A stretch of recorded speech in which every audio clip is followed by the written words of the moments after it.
नमस्कार, स्वागत है आप सभी का अपना उत्तर प्रदेश में। आपके साथ मैं हूं पल्लवी रविंद्र सिंह। खबरों की शुरुआत आगरा से करेंगे। आगरा के सिकंदरा क्षेत्र से 4 परिवार के 15 लोग गुप्तार घाट पर स्नान के दौरान शुक्रवार की दोपहर सरयू की तेज धारा में बहने लगे। किसी तरह एक 6 साल की बच्ची समेत 3 लोग तैरकर किनारे निकल आए थे, लेकिन आपको बताते चले 12 लोगों की तलाश में जिला प्रशासन की रेस्क्यू टीम अभी भी जुटी हुई है। आगरा जिले के सिकंदरा क्षेत्र विचार परिवार के 15 सदस्य सुबह रामनगरी अयोध्या पहुंचे थे। यहाँ मठ मंदिरों में दर्शन के बाद आपको बताते चले कंटेनमेंट क्षेत्र के गुप्तार घाट घूमने आए थे।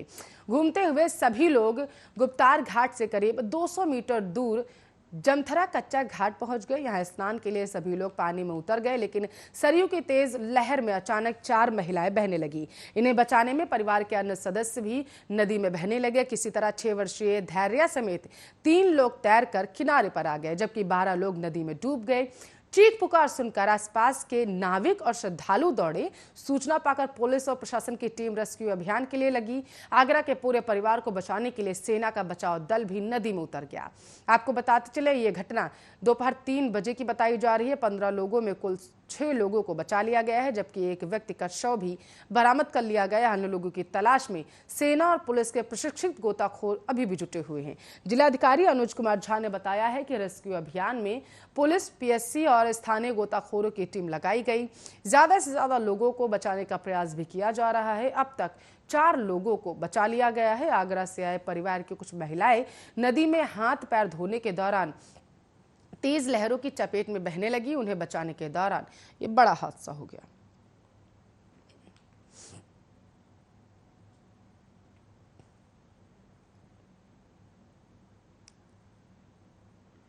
तो उत्तर प्रदेश में ब्लॉक प्रमुख चुनाव में हुई हिंसा को लेकर राजनीति गर्म हो चुकी है। पूर्व सांसद पप्पू यादव ने अखिलेश यादव पर हमला बोला। पप्पू यादव के बाद मायावती ने भी अखिलेश यादव और भाजपा पर हमला बोल दिया है। शुक्रवार को बसपा सुप्रीमो मायावती ने कहा कि पंचायत चुनाव में भाजपा द्वारा जिला पंचायत अध्यक्ष, ब्लॉक प्रमुख के चुनाव के दौरान सत्ता व धनबल का दुरुपयोग किया गया। हिंसा हुई जो सपा शासन की ऐसी अनेक यादें ताजा करती है, इसलिए बसपा ने इन दोनों अप्रत्यक्ष चुनावों को नहीं लड़ने का फैसला किया।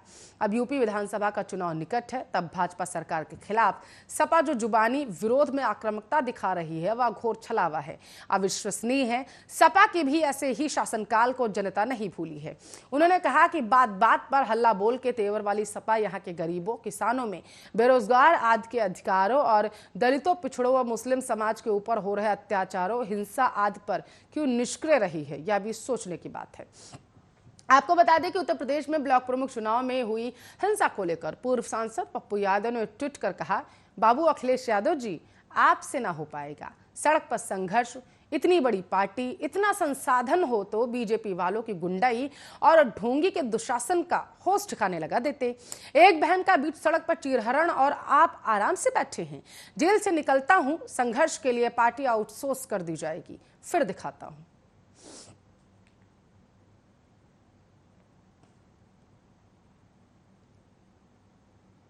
तो लखीमपुर खीरी के पसगवां ब्लॉक परिसर में नामांकन के दौरान गुरुवार को सपा समर्थित महिला प्रत्याशी रितु सिंह और उनकी प्रस्तावक से पुलिस के सामने बदसलूकी करने के मामले से सियासी अब भूचाल आ चुका है। विपक्ष द्वारा इस मामले में घेरे जाने के बाद सीएम योगी ने बड़ा कदम उठाते हुए इलाके के सीईओ और थाना इंचार्ज को सस्पेंड करने का आदेश दिया है।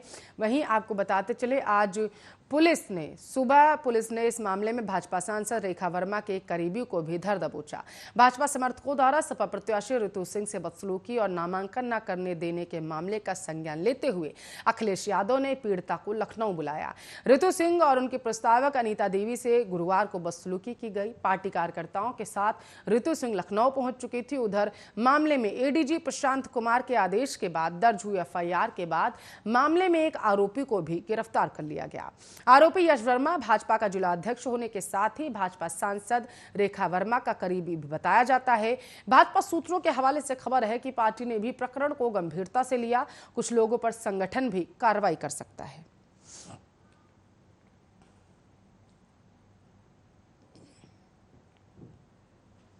तो चित्रकूट में आज से राष्ट्रीय स्वयंसेवक संघ की 4 दिवसीय राष्ट्रीय चिंतन बैठक शुरू हो चुकी है। बताया जा रहा है कि शाम के वक्त संघ के क्षेत्र प्रचारक, सह प्रांत प्रचारक और विभाग प्रचारकों की समन्वय बैठक में तैयार किया गया मसौदा संघ प्रमुख डॉक्टर मोहन भागवत को सौंप दिया गया था। बैठक में इन्हीं मुद्दों पर मंथन और चर्चा की गई है।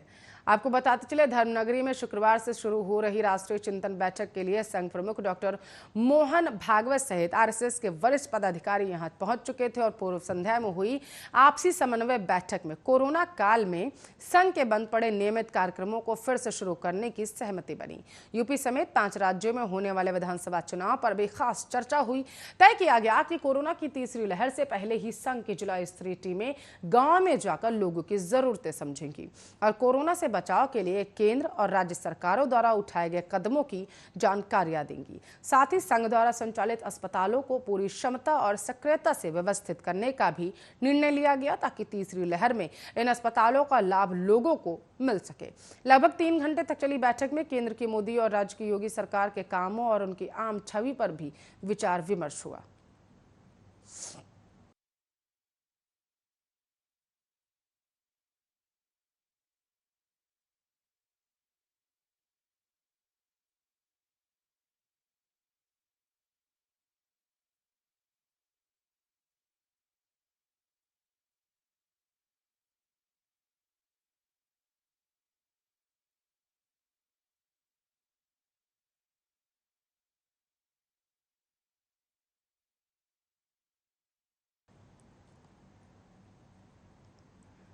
तो अपना उत्तर प्रदेश में इस वक्त की आ रही बड़ी खबर का रुख करेंगे। मुरादाबाद से बड़ी खबर आप तक पहुंचा रहे हैं। आपकी जानकारी के लिए आपको बताते चले, पत्रकार दानवीर पर पुलिस की दबंगाई आप साफ देखने को मिल सकती है। आपकी जानकारी के लिए आपको बताते चले कि सट्टे का पर्दाफाश करना एक पत्रकार को महंगा पड़ गया। एक तरफ सूबे की सरकार ये दावा करती है कि अगर किसी भी तरीके से पत्रकार को प्रताड़ित किया जाएगा तो उसे सुरक्षा मुहैया कराई जाएगी पुलिस की तरफ से, और सीधे तौर पर सूबे के मुखिया की तरफ से यह भी कहा जाता है कि किसी भी पत्रकार को प्रताड़ित नहीं किया जाएगा। और वही दूसरी तरफ अगर कोई पत्रकार सटोरियों और खनन माफियाओं के खिलाफ अपनी आवाज उठाता है तो उस पर झूठा आरोप लगा करके उसे जेल में डाल दिया जाता है। आपकी जानकारी के लिए आपको बताते चले, मिली जानकारी के अनुसार जो सूत्रों के हवाले से खबर है वो ये है कि पत्रकार दानवीर को बिना किसी साक्ष्य के जेल में डाला गया, प्रताड़ित किया गया। और आपको बताते चले, आरोप पत्रकार की तरफ से यह लगाया गया है कि खनन माफियाओं और लगातार हो रहे अवैध धंधों को लेकर के जिस तरीके से वो एक के बाद एक पुलिस की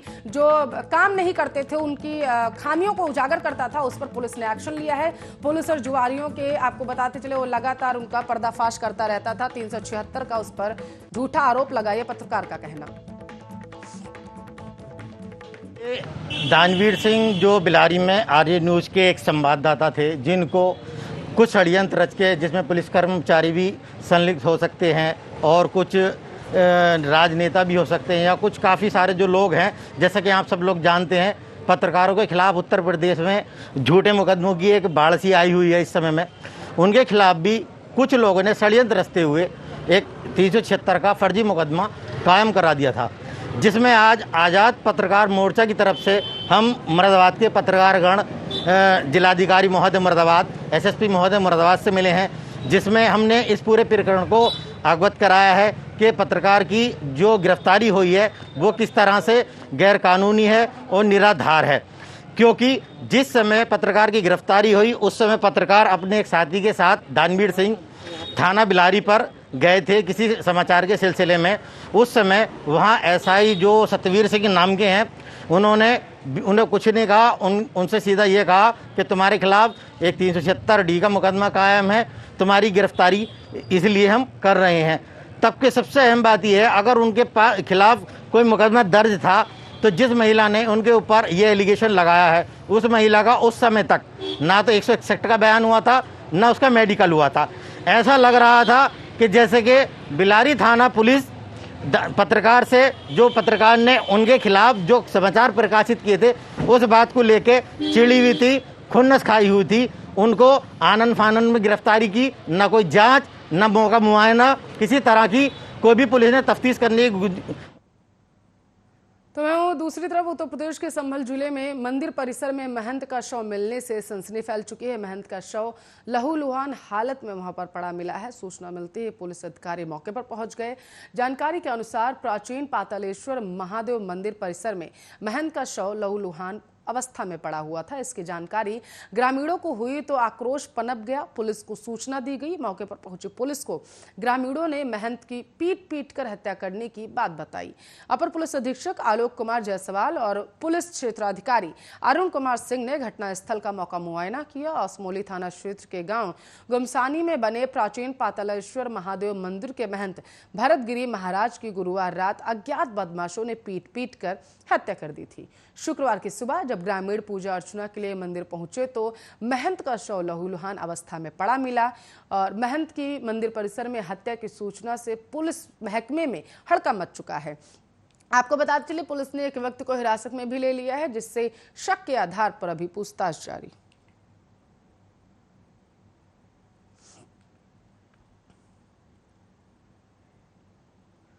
तो उत्तर प्रदेश में माध्यमिक शिक्षा परिषद यानी कि यूपीएमएसपी की ओर से 10वीं और 12वीं बोर्ड कक्षाओं के नतीजे अगले सप्ताह तक जारी किए जाने की पूरी संभावना है। कोविड-19 महामारी के कारण इस साल माध्यमिक शिक्षा परिषद की ओर से सत्र 2020 और 2021 के लिए यूपी बोर्ड के मूल्यांकन प्रक्रियाओं में बदलाव और रिजल्ट की प्रक्रिया में कुछ नवाचार भी किए गए हैं। उनसे 10वीं कक्षा के करीब 30 लाख और कक्षा 12वीं के करीब 26 लाख छात्र लाभान्वित होंगे। उत्तर प्रदेश माध्यमिक शिक्षा परिषद की ओर से इस साल यूपी बोर्ड के तहत होने वाली हाई स्कूल और इंटर की परीक्षाओं को रद्द कर दिया गया।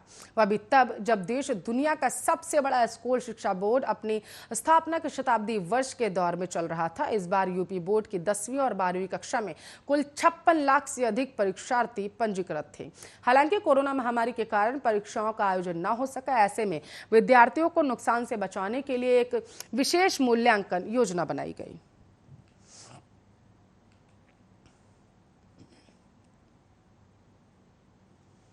पश्चिमी यूपी में भीषण गर्मी के बीच शुक्रवार रात को हल्की बारिश हुई है। हल्की बूंदाबांदी से मौसम में बदलाव दिखाई दे रहा है। हालांकि अभी उमस का असर कम नहीं हुआ।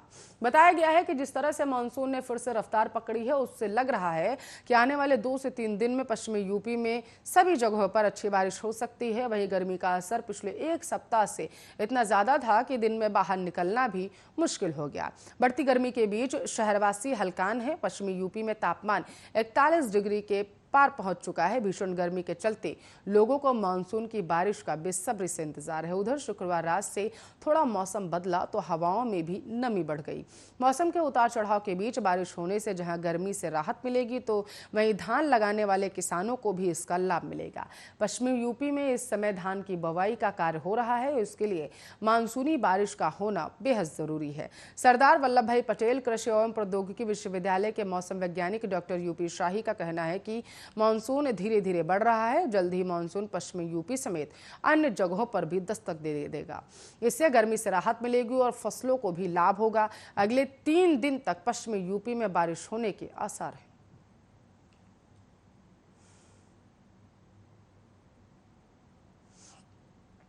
तो बलिया पुलिस ने ब्लॉक प्रमुख चुनाव से पहले लाखों रुपए की खेप बरामद कर ली है। वाहन चेकिंग के दौरान मिले इन लाखों रुपए का लेखा जोखा ले जाने वाला नहीं दे सका है। आशंका है कि चुनाव में धनबल के जरिए वोट हासिल करने के ये रुपए बांटे जा सकते थे।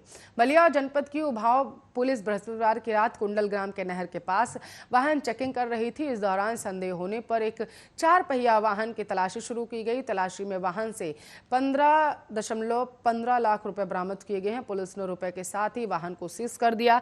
मामले में 4 लोगों को हिरासत में ले लिया गया है, जिन्हें बाद में निजी मुचलके पर छोड़ दिया गया। वहीं उभांग थाना अध्यक्ष ज्ञानेश्वर मिश्र ने बताया है कि वाहन को सीज कर दिया गया है। बरामद रुपए की जांच की जा रही है। चेकिंग के दौरान वाहन से आपको बताते चले 15 लाख रुपए के आसपास रुपए बरामद किए गए। मौके से 4 लोगों को भी धर दबोचा गया। वहीं धनराशि से संबंधित दस्तावेज नहीं दिखा सके। धनराशि को सीज करने के बाद उन्हें निजी मुचलके पर छोड़ दिया गया।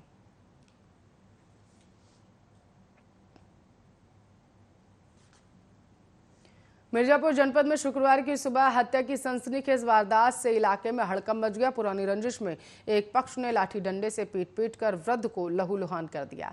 इतना ही नहीं, वृद्ध की सांसें नहीं थमी तो आरोपितों ने कुल्हाड़ी से हमला कर उसे मार डाला। मामला मिर्जापुर जनपद के कछवा थाना क्षेत्र के विदापुर गांव का है। हत्या की सूचना मिलने पर पुलिस बल मौके पर पहुंच गया। पुलिस ने पूछताछ और मौका मुआयना के साथ की हत्या के आरोपियों को हिरासत में ले लिया। घटना के अनुसार विदापुर निवासी चुन्नीलाल यादव और मूलचंद यादव पट्टीदार हैं। विदापुर मार्ग पर काफी अरसे से घर बना के रह रहे हैं। पुरानी जमीन को लेकर दोनों में काफी समय से विवाद चल रहा है। वहीं कुछ दिन पूर्व खेत में पशु चराने को लेकर दोनों पक्षों में विवाद हुआ। मूलचंद उर्फ करिया का आरोप था कि चुन्नीलाल यादव उनके खेत में पशु चरा रहे थे। उसी को लेकर दोनों लोगों में विवाद हुआ।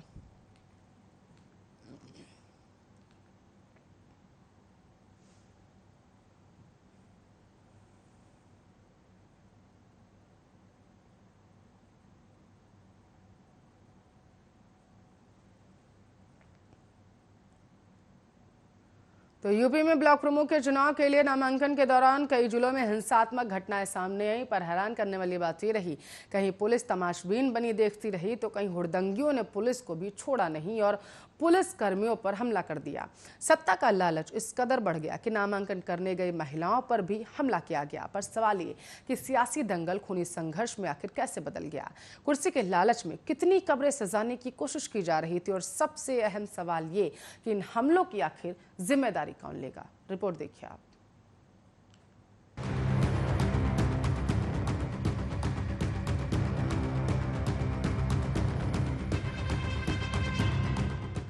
उत्तर प्रदेश को उत्तम प्रदेश कहने वाले दावों पर एक बार फिर से पलीता लगाने वाली झलकियां सामने आई हैं। पर इस बार मुद्दा सिर्फ कोरोना नियमों का उल्लंघन नहीं, बल्कि नामांकन प्रक्रिया के दौरान हुई हिंसा है। ब्लॉक प्रमुख के चुनाव की नामांकन प्रक्रिया शुरू ही हुई थी कि बीजेपी और निर्दलीय समर्थक आपस में भिड़ गए और प्रदेश में कागजों पर लड़े जाने वाली लड़ाई ने खूनी संघर्ष का रूप ले लिया। बता दें कि इस हिंसा में 15 से ज्यादा जिलों में मारपीट से लेकर गोलीबारी और बमबारी की हिंसक घटनाएं सामने आई हैं। आरोप है कि पुलिस ज्यादातर जगहों पर कार्रवाई से बचती हुई नजर आई और मूक दर्शक बनी रही। हैरत की बात तो यह है कि कोरोना काल के बीच हिंदुस्तान के सबसे बड़े राजनीतिक प्रदेश उत्तर प्रदेश में ब्लॉक प्रमुख की चुनावी प्रक्रिया में गोली चलती है, बम फटते हैं, तो पुलिस या प्रशासन का दूर दूर तक कोई खौफ नहीं। वर्चस्व की ऐसी जंग जो शायद ही पहले कभी देखी हो। और दरिंदगी की हद तो तब पार हो गई जब लखीमपुर खीरी के एक विकास खंड में विरोधी समाजवादी पार्टी की उम्मीदवार के नामांकन में प्रस्तावक महिला के कपड़े तक खींचने लगते हैं। ये कैसी मानसिकता है? ये कौन से लोग हैं? कैसी सत्ता हासिल करना चाहते हैं कि महिलाओं के सम्मान की सरेआम धज्जियां उड़ा दी गई? और इससे भी ज्यादा शर्मिंदगी की बात ये कि उस महिला को बचाने कोई नहीं आया। जनता की रक्षा का दायित्व जिन कंधों पर होता है वो पुलिस भी नतमस्तक होकर देखती रही। पर इस पूरी वारदात का वीडियो सोशल मीडिया पर जमकर वायरल हुआ, जिसके बाद पुलिस प्रशासन हरकत में आई और महिला की साड़ी खींचने के आरोप में बीजेपी सांसद रेखा वर्मा के रिश्तेदार यश वर्मा को पुलिस ने गिरफ्तार कर लिया है। साथ ही आपको बता दें कि यह घटना पसगवा ब्लॉक की है, जहां समाजवादी पार्टी उम्मीदवार रितु सिंह के साथ नामांकन भरने जाते समय रास्ते में बीजेपी के कुछ समर्थकों ने उनकी महिला प्रस्तावक के साथ बदसलूकी की और साड़ी खींचने की कोशिश की गई। गौरतलब है कि सीतापुर में पुलिस की मौजूदगी में दो पक्ष के समर्थक आपस में भिड़ जाते हैं, फिर गोली चल जाती है। पुलिस थोड़ा हिम्मत दिखाकर लाठी पटकती है, पर तब तक इतनी गोली देसी बम चलने लगते हैं कि पुलिस वालों की जान पर ही बनाती है। सिर्फ सीतापुर ही नहीं, उत्तर प्रदेश के कई जिलों में पुलिस तमाशबीन बनी नजर आई। यूपी के फतेहपुर में बीजेपी के समर्थक विरोधी उम्मीदवार के प्रस्ताव को पुलिस के सामने ही खींचकर बाहर ले जाना चाहते थे, पर पुलिस खड़ी रही, विरोधी समर्थक को छुड़वाती रही, लेकिन खींचने वाले बेधड़क होकर खींचतान करते रहे। लखीमपुर खीरी के पलिया ब्लॉक में भी कुछ यही नजारा था। कांग्रेस के प्रत्याशी और प्रस्ताव को तो पुलिस की ठीक नाक के नीचे से बीजेपी के समर्थक खींच के ले जाते हैं, पर पुलिस लाठी पटकने के अलावा कुछ नहीं करती और उपद्रव करने वाले लोग भाग जाते हैं। गुंडागर्दी करने वालों के हौसले यही नहीं थमे, बल्कि झांसी में तो एसपी और बीजेपी समर्थकों के बीच ही पत्थर चलने लगे। हालात यहां तक बिगड़ गए कि महिला प्रत्याशी को समर्थक सुरक्षा घेरे में नामांकन भराने को ले जाते दिखाई दिए। इसके अलावा बस्ती में लाठीचार्ज करना पड़ा। एटा में पत्थरबाजी की नौबत आ गई। चुनाव जीतने के नाम पर कानून का मखौल उड़ाने वाले उपद्रवी इतने बेखौफ हो गए कि एटा के मरहरा ब्लॉक पर नामांकन के दौरान जमकर पथराव किए गए। आरोप है कि बीजेपी कार्यकर्ताओं ने समाजवादी पार्टी के उम्मीदवार को नामांकन ही नहीं भरने दिया।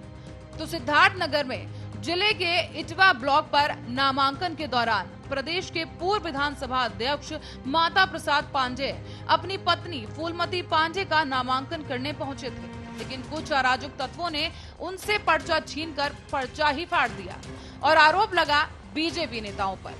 और वहीं गोरखपुर में बीजेपी प्रत्याशी की कार पर ही हमला कर दिया जाता है। आरोप लगता है समाजवादी पार्टी के समर्थकों पर इन सब के बीच सोचने वाली बात यह है कि हंगामे के वक्त कहां गई वो सरकार जो महिलाओं की सुरक्षा का दम भरती थी। बीजेपी को बात बात पर घेरने वाले अखिलेश यादव अपने समर्थकों पर लगाम लगाने से पीछे कैसे रह गए? कड़ी सुरक्षा का दावा करने वाला प्रशासन अब मौन क्यों है? जिस यूपी में सीएम योगी का डंका बजता है, उसी यूपी में दबंगों की इतनी हिम्मत हुई कैसे? News desk RN news. चलिए इस रिपोर्ट के साथ इस बुलेटिन बस इतना ही। अब बने रहे हमारे साथ, देखते रहिए आरएन न्यूज।